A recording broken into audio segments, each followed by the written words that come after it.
नमस्कार दोस्तों, स्वागत है आप सबका प्रसाद एकेडमी चैनल में। आइए 25 क्वेश्चन से 250 क्वेश्चन का सफ़र कैसे तय किया जाता है, आइए हम लोग सीखते हैं। आरआरबी कोलकाता 1992। आरआरबी कोलकाता 1992 का पहला क्वेश्चन कह रहा है कि हर्ष का राज्य कवि कौन था, यानी हर्षवर्धन का राज्य कवि कौन था। तो हर्षवर्धन का राज्य कवि बाणभट्ट था। बाणभट्ट था। अब बाणभट्ट का संबंध किस वंश से था। तो बाणभट्ट का संबंध था पुष्यभूति या वर्धन वंश से। पुष्यभूति वंश या वर्धन वंश से। अब देखिए, हर्षवर्धन के पिता का नाम था प्रभाकर वर्धन। हर्षवर्धन के पिता का नाम प्रभाकर वर्धन, जबकि माता का नाम यशोमती। हर्षवर्धन के पिता का नाम प्रभाकर वर्धन, माता का नाम यशोमती। अब प्रभाकर वर्धन के 3 पुत्र हुए, जिसमें 2 पुत्र 1 पुत्रियाँ। प्रभाकर वर्धन के 2 पुत्र 1 पुत्रियाँ। पहला पुत्र, बड़ा पुत्र का नाम था राज्यवर्धन और छोटा पुत्र का नाम था हर्षवर्धन। एक पुत्री का नाम था राज्यश्री। राज्यश्री का विवाह हुआ ग्रहवर्मा के साथ। राज्यश्री का विवाह हुआ ग्रहवर्मा के साथ। वो शासक थे, राजा थे, किसी न किसी से दुश्मनी होगा तो उसका दुश्मनी, ग्रहवर्मा का दुश्मनी था देवगुप्त के साथ में, देवगुप्त के साथ। तो मालवा का शासक था देवगुप्त। देवगुप्त ने शादी के कुछ ही बाद देवगुप्त ने ग्रहवर्मा की हत्या कर दी। देवगुप्त ने ग्रहवर्मा की जब हत्या की तो देवगुप्त ने ग्रहवर्मा की हत्या की और राज्यश्री को बंदी बना करके कारागार में ले जा करके डाल दिया अपने पास। जब देवगुप्त ने राज्यश्री को बंदी बना करके कारागार में ले जाकर डाल दिया तो इसकी खबर राज्यवर्धन को चली, उसके बड़े भाई राज्यवर्धन को चली। तो उन्होंने देवगुप्त की हत्या कर दी। एक मौका देख करके देवगुप्त को मार डाला। जब देवगुप्त को मार डाला राज्यवर्धन ने, तो देवगुप्त का मित्र था शशांक। देवगुप्त का मित्र था शशांक। जब शशांक इस खबर को सुना तो शशांक ने राज्यवर्धन की हत्या कर दी। शशांक ने राज्यवर्धन की हत्या कर दी। जब शशांक ने राज्यवर्धन की हत्या कर दी तो इसकी खबर अब हर्षवर्धन को चली और छोटे भाई हर्षवर्धन को चली। अब हर्षवर्धन छोटा था, 16 वर्ष की अवस्था में था, तो राजगद्दी खाली हो गई। तो राजगद्दी पर पहले 606 ईस्वी में हर्षवर्धन को बैठाया गया। जब 606 ईस्वी में हर्षवर्धन को राजगद्दी पर बैठाया गया 16 वर्ष की अवस्था में, तब उसके मन में खटक रहा था भाई कि हम हर्षवर्धन को कब पराजित करें, अरे सॉरी, शशांक को कब मारे। हम शशांक ने मेरे भाई को मार डाला है, हम शशांक को कब मारे। तो उन्होंने कुछ साल के बाद एक अच्छा मौका देख करके शशांक के साथ में युद्ध किया और शशांक को पराजित करके कनौज पर अधिकार कर लिया। यानी कि पहले शशांक का अधिकार कनौज पर था और कनौज पर अपना अधिकार कर लिया। कनौज पर अधिकार कर लिया और उसे अपनी राजधानी बना ली। पुनः आगे क्या हुआ कि पुलकेशिन द्वितीय और हर्षवर्धन के साथ में फिर नर्मदा नदी के तट पर युद्ध हुआ, जिसमें हर्षवर्धन की पराजय हो गई। अब हर्षवर्धन की पराजय हो गई। फिर उसके बाद क्या हुआ कि 641 ईस्वी में हर्षवर्धन ने अपना एक दूत चीन में भेजा, परंतु उधर से 2 दूत आ गए। तो 641 ईस्वी में हर्षवर्धन ने एक दूत चीन भेजा और उधर से 2 दूत 643 और 645 ईस्वी में 2 दूत हर्षवर्धन के दरबार में भारत आ गए। अब देखिए, कह रहा है अगला क्वेश्चन क्या कह रहा है कि हाइड्रोजन बम का आविष्कार किसने किया था। हाइड्रोजन बम का आविष्कार एडवर्ड टेलर ने किया था। हाइड्रोजन बम का आविष्कार किसने किया, तो एडवर्ड टेलर ने किया था।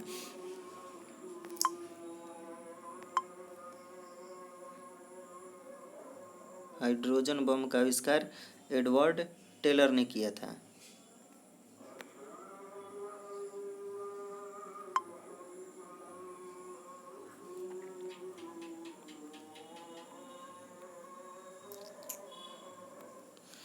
अब आइए अगला क्वेश्चन क्या कह रहा है कि विश्व स्वास्थ्य दिवस कब मनाया जाता है। तो स्वास्थ्य दिवस 7 अप्रैल मनाया जाता है। विश्व स्वास्थ्य दिवस कब मनाया जाता है, तो 7 अप्रैल को मनाया जाता है। आइए इम्पोर्टेंट 3-4 वो दिवस है उसको भी देख लेते हैं हम लोग। कह रहा है कि जनवरी से स्टार्ट करते हैं। जनवरी में 9 जनवरी को मनाया जाता है। जब गांधी जी दक्षिण अफ्रीका से 9 जनवरी 1915 को आए, तो 9 जनवरी को प्रवासी दिवस मनाया गया। भारतीय प्रवासी दिवस मनाया गया 9 जनवरी को। अब देखिए, 9 जनवरी को तो भारतीय प्रवासी दिवस मनाया गया, लेकिन सभी लोग बहुत खुश हो गए। सभी भारतीय खुश हो गए कि गांधी जी हमारे देश में आ गए, गांधी जी भारत आ गए। तो ये एगो याद करने का ट्रिक बता रहे हैं और कुछ इसका लेना देना नहीं है। तो विश्व हास्य दिवस मनाया गया 10 जनवरी को। विश्व हास्य दिवस मनाया गया, यानी सभी लोग खुश हो गए, हंसने लगे सभी लोग। तो जब हंसने लगे तो हास्य दिवस हो गया। तो हास्य दिवस कब मनाया गया? 10 जनवरी को। और भारतीय प्रवासी दिवस कब मनाया गया? तो 9 जनवरी को। आगे बढ़ते हैं। थल सेना दिवस मनाया जाता है, सैनिकों का थल सेना दिवस मनाया जाता है 15 जनवरी को। आगे आइए, SSK, एगो ट्रिक है SSK, यानी सर्वोदय दिवस, शहीद दिवस और कुष्ठ निवारण दिवस मनाया जाता है 30 जनवरी को। SSK, सर्वोदय दिवस, शहीद दिवस और कुष्ठ निवारण दिवस 30 जनवरी को मनाया जाता है। अगला क्वेश्चन है, कह रहा है कि कैंसर दिवस, विश्व कैंसर दिवस मनाया जाता है 4 फरवरी को। एगो और क्वेश्चन बहुत बढ़िया है, कह रहा है कि गुलाब दिवस कब मनाया जाता है? तो गुलाब दिवस 12 जनवरी को मनाया जाता है। मान लीजिए वैलेंटाइन डे के दिन कोई लड़का गुलाब लेकर के आया है देने के लिए, तो 12 जनवरी को गुलाब ला दिया और 12 फरवरी को गुलाब ला दिया और 14 फरवरी को वैलेंटाइन डे है, 14 फरवरी को वैलेंटाइन डे मनाया जाता है। तो 12 फरवरी को गुलाब दिवस और 14 फरवरी को वैलेंटाइन दिवस। अब विज्ञान दिवस, राष्ट्रीय विज्ञान दिवस मनाया जाता है 28 फरवरी को। और मोरारजी देसाई का जन्म दिवस मनाया जाता है 29 फरवरी को, जो 4 साल पे आता है, लीप वर्ष। मोरारजी देसाई का जन्म दिवस 29 फरवरी को मनाया जाता है। अब कह रहा है, अगला क्वेश्चन क्या कह रहा है, अगला क्वेश्चन में आते हैं हम लोग, इसी का थोड़ा सा दिवस और देख लेते हैं। अब कह रहा है कि विश्व जल दिवस, पुरनिया लोग कहते थे कि जल थल एक हो जाए, ज़्यादा पाप बढ़ जाए पृथ्वी पर। तो जल थल, तो पहले जल आएगा उसके बाद में थल आएगा। तो जल दिवस, विश्व जल संरक्षण दिवस मनाया जाएगा 22 मार्च को। विश्व जल दिवस जिसको कहा जाता है, तो विश्व जल दिवस मनाया जाएगा 22 मार्च को। और मार्च के बाद आएगा अप्रैल, तो 22 अप्रैल को मनाया जाएगा थल यानी पृथ्वी दिवस। 22 अप्रैल को मनाया जाएगा पृथ्वी दिवस और 22 मार्च को मनाया जाएगा जल दिवस। और 22 मई को क्या मनाया जाएगा? तो 22 मई को मनाया जाएगा विश्व जैव विविधता दिवस। 22 मई को जैव विविधता दिवस मनाया जाएगा। अब देखिए, एगो और हम याद करवाए थे कि 2 अक्टूबर को मनाया जाता है गांधी जयंती और लाल बहादुर शास्त्री जयंती। 2 अक्टूबर को गांधी जयंती और लाल बहादुर शास्त्री जयंती। ये दोनों लोग बूढ़ा हो गए थे, वृद्ध हो गए थे, तो उससे पहले एक दिन पहले वृद्धजन दिवस मनाया गया। तो अंतर्राष्ट्रीय वृद्धजन दिवस कब मनाया गया? तो 1 अक्टूबर को अंतर्राष्ट्रीय वृद्धजन दिवस मनाया गया। और 2 अक्टूबर को लाल बहादुर शास्त्री जयंती और 2 अक्टूबर को गांधी जयंती, जिसको अंतर्राष्ट्रीय अहिंसा दिवस भी कहा जाता है। अब 1 दिसंबर तो आप लोग जानते होंगे कि विश्व एड्स दिवस मनाया जाता है। और 1 मई को विश्व श्रमिक दिवस यानी कि लेबर डे मनाया जाता है। 1 मई को श्रमिक दिवस। इस साल का एक इम्पोर्टेंट है विश्व नर्स दिवस, 12 मई को मनाया जाता है विश्व नर्स दिवस। माउंट एवरेस्ट दिवस मनाया जाता है 29 मई को। और विश्व तंबाकू निषेध दिवस मनाया जाता है 31 मई को। चलिए, अगला क्वेश्चन दे रहा है कि दक्षिणी अमेरिका के चारागाह को क्या कहा जाता है? तो दक्षिणी अमेरिका के चारागाह को पंपास कहा जाता है। और श्रीलंका के चारागाह को क्या कहा जाता है? पट्टाना कहा जाता है। आगे कह रहा है कि भारत में स्वर्ण मुद्राएं यूनानियों ने चलाई थी। बहुत बढ़िया। फिर कह रहा है कि भारतीय राष्ट्रीय कांग्रेस के प्रथम अध्यक्ष कौन थे? प्रथम मुस्लिम अध्यक्ष। तो भारतीय राष्ट्रीय कांग्रेस के प्रथम मुस्लिम अध्यक्ष थे बदरुद्दीन तैयब जी। भारतीय राष्ट्रीय कांग्रेस के प्रथम अध्यक्ष बदरुद्दीन तैयब जी थे, मुस्लिम अध्यक्ष। अब देखिए, भारतीय राष्ट्रीय कांग्रेस का नामकरण किसने किया? अब हम लोग शुरू से एकदम कांग्रेस के देख लेते हैं। भारतीय राष्ट्रीय कांग्रेस का नामकरण किसने किया? तो घर में सबसे पहले बच्चा जन्म लेता है तो घर के बूढ़ बुजुर्ग नाम रख देते हैं। तो बूढ़ बुजुर्ग घर में कौन होते हैं? तो दादा होते हैं। बूढ़ बुजुर्ग घर में दादा होते हैं। तो दादा भाई नौरोजी ने कांग्रेस का नामकरण किया। कांग्रेस का नामकरण किसने किया? दादा भाई नौरोजी। अब देखिए, 1885 ईस्वी में 28 दिसंबर 1885 ईस्वी को कांग्रेस कमेटी का गठन किया गया, कांग्रेस को बनाया गया। कांग्रेस की स्थापना 28 दिसंबर 1885 को किया गया। अब देखिए, और किसने किया? तो ये हुम किया गया। किसी भी चीज़ की स्थापना होती है, या घर का गृहवास ले लीजिए, या किसी भी चीज़ की स्थापना होती है तो पहले हुम किया जाता है। क्या किया जाता है? हुम किया जाता है। तो कांग्रेस की स्थापना किसने किया? तो हुम ने किया। कांग्रेस की स्थापना ह्यूम ने किया। अब देखिए, कांग्रेस का पहला जो अधिवेशन हुआ, पहला अधिवेशन में 72 प्रतिनिधियों ने भाग लिया। तो कभी कभी क्वेश्चन दे देता है कि कांग्रेस के पहले अधिवेशन में कितनी महिलाओं ने भाग ली, तो एक भी महिला भाग नहीं ली थी। कांग्रेस के अधिवेशन में एक भी महिला भाग नहीं ली थी। अब कांग्रेस के पहला अधिवेशन के पहला अध्यक्ष कौन बने, तो व्योमेश चंद्र बनर्जी बने। पहला अध्यक्ष व्योमेश चंद्र बनर्जी, जो एक IAS अधिकारी थे। अब देखिए दूसरा का कह रहा है कि 1896 ईस्वी में कलकत्ता में दादा भाई नौरोजी को बनाया गया। दूसरा अधिवेशन 1896 कलकत्ता में हुआ, दादा भाई नौरोजी को अध्यक्ष बनाया गया। अब तीसरा में मुस्लिम अध्यक्ष बने थे 1887 मद्रास में। अब ऐसे मुस्लिम लोग जो होते हैं वो नमाज कहाँ पढ़ने जाते हैं, तो मदरसा में पढ़ने जाते हैं। याद करने का एक ट्रिक बता रहे हैं, मुस्लिम लोग नमाज पढ़ने मदरसा में जाते हैं, तो मदरसा से मद्रास हो गया। अब मुस्लिम थे बदरुद्दीन तैयब जी, 1887 ईस्वी मद्रास में अध्यक्ष बने थे। अब देखिए प्रथम अंग्रेज अध्यक्ष पूछ देता है कि कांग्रेस का प्रथम अंग्रेज अध्यक्ष कौन थे, तो कांग्रेस का 1888 ईस्वी इलाहाबाद में अधिवेशन हुआ था, जिसका अंग्रेज अध्यक्ष जॉर्ज यूले थे। जॉर्ज यूले, कोई जाता है रास्ता में, कहीं रास्ता भूल जाता है तो पूछता है किससे कि भाई आगे जा कर के हमको किधर घूमना है, तो यू बोलता है, कोई बताने वाला बोलता है कि आगे जा कर के यू ले लेना है, यू टर्न ले लेना है। यानी जॉर्ज यूले प्रथम अंग्रेज अध्यक्ष कौन थे, जॉर्ज यूले 1888 ईस्वी में इलाहाबाद में। अब देखिए सभी अधिवेशन को उतना देखना नहीं है, लेकिन जो महत्वपूर्ण है विशेष करके लिख दिया है रेड पेन से, उसको देखते चलना है। तो पहली बार वंदे मातरम गाया गया था 1896 ईस्वी कलकत्ता में। पहली बार वंदे मातरम कब गाया गया था, तो 1896 ईस्वी में गाया गया था कलकत्ता अधिवेशन में, जिसके अध्यक्ष थे रहमतुल्लाह सयानी।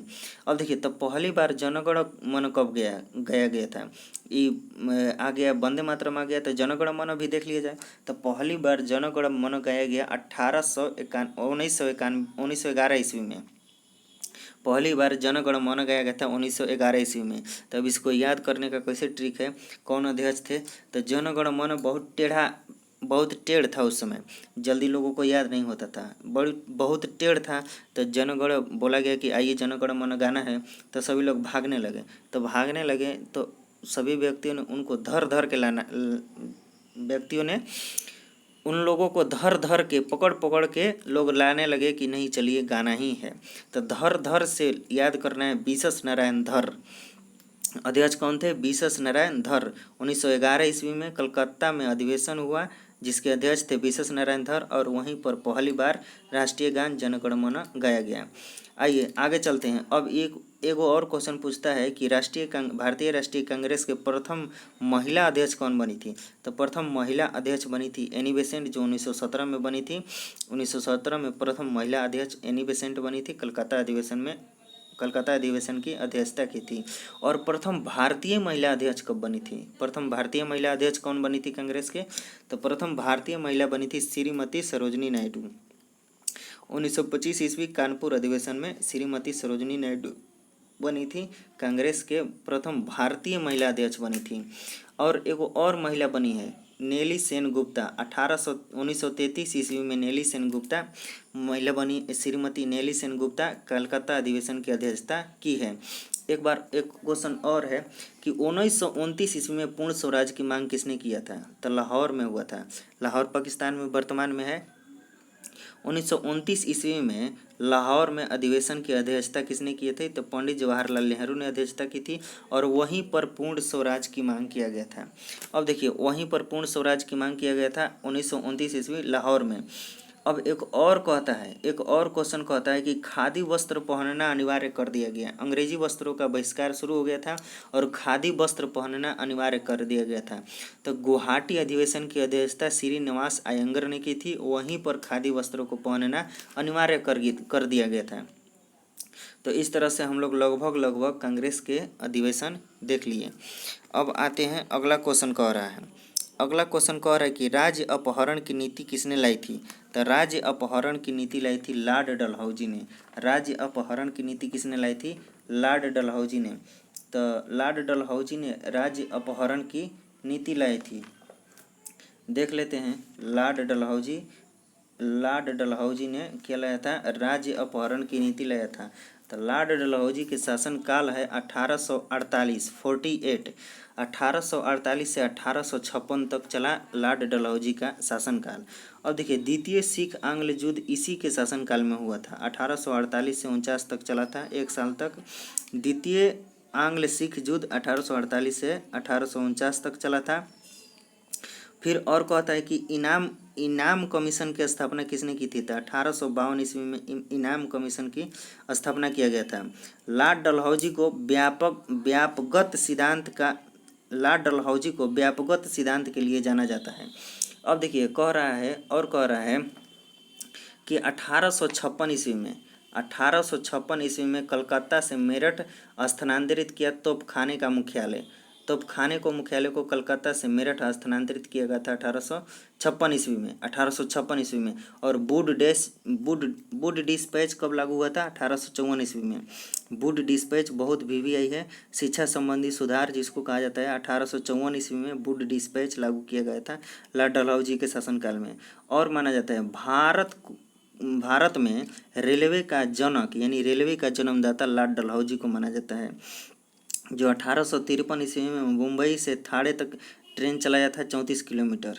अब भारत में रेलवे का जनक किसको माना जाता है? तो लॉर्ड डलहौजी को माना जाता है। 1853 में चला था, मुंबई से थाणे के बीच चला था 34 किलोमीटर।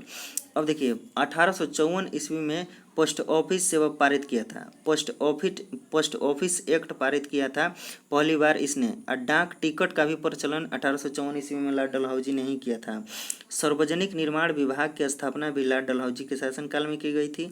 1854 ईस्वी में एक स्वतंत्र विभाग की स्थापना भी किया गया था, जिसको लोक सेवा विभाग के नाम से जाना जाता है। अब देखिए बिजली से तार सेवा की शुरुआत जिसको कहा जाता है 1853 ईस्वी में किया गया था। तार सेवा का प्रारंभ 1853 ईस्वी में इसी के समय में यानी लॉर्ड डलहौजी के शासनकाल में किया गया था। उसी समय 1853 में ही लॉर्ड डलहौजी ने शिमला को ग्रीष्मकालीन राजधानी बनाया था। चलिए तो लॉर्ड डलहौजी के शासनकाल, लॉर्ड डलहौजी के बारे में हम लोग इतना देखें। अब आगे कह रहा है कि आर्थिक अपक्षय के सिद्धांत का प्रतिपादक कौन थे? तो आर्थिक अपक्षय के सिद्धांत के प्रतिपादक थे दादा भाई नौरोजी, जिनको ग्रैंड ओल्ड मैन भी कहा जाता है, दादा भाई नौरोजी को। अगला क्वेश्चन कह रहा है कि राज्यसभा में मनोनीत सदस्यों की अधिकतम संख्या कितनी होती है? तो राज्यसभा में मनोनीत सदस्यों की अधिकतम संख्या 12 होती है।